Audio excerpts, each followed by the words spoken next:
Hi, I'm Renaun Erickson, a platform evangelist with Adobe. Welcome to the Flex 3 to Flex 4 migration series. In this video, I'm going to present on the migration tip about embedding fonts. Flex 4 targets Flash Player 10 features. One of these new features in Flash Player 10 that it targets is the Text Layout Framework, or TLF. And TLF introduces a new way of embedding your fonts. But this causes a need for understanding which components use which text fields in the Flash player, because they might use the new CFF embedded font or the old embedded fonts. Spark components, generally speaking, on the desktop use TLF, and MX components, generally speaking, use non-TLF components.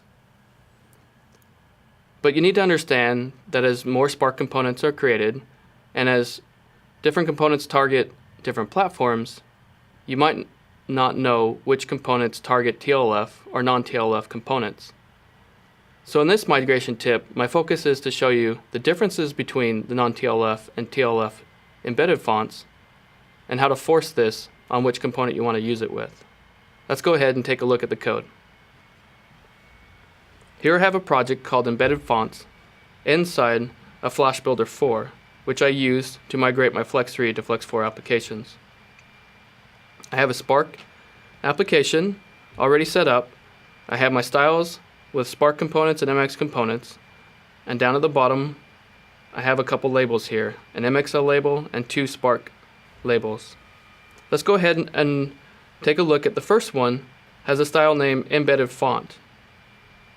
The style name defines a font family of my font, which then is embedded up here in the style sheet as my font, this Courier New TrueType font.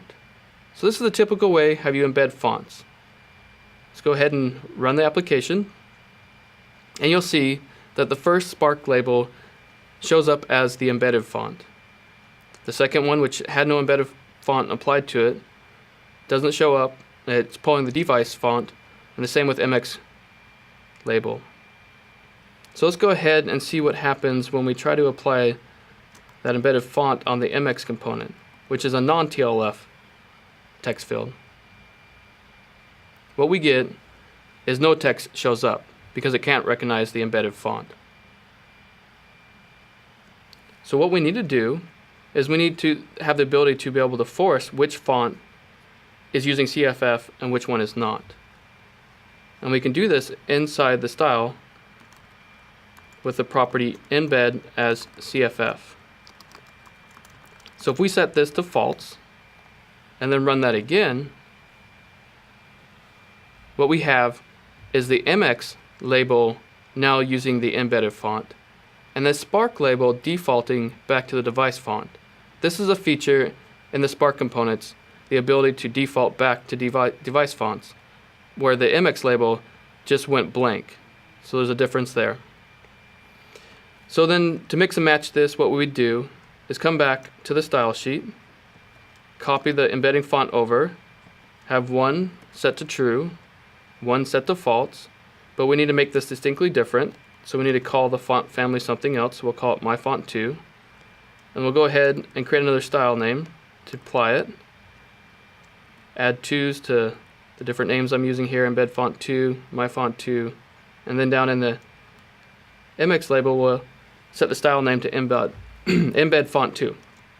So now when we run this, we should have everything that we wanted embedded properly.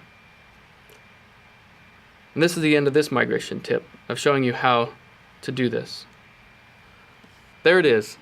I've showed you how to be aware of non-TLF and TLF components and how to force the right embedded font for each. If you want to learn more about migrating your Flex 3 to Flex 4 applications, visit us at Adobe Developer Connection.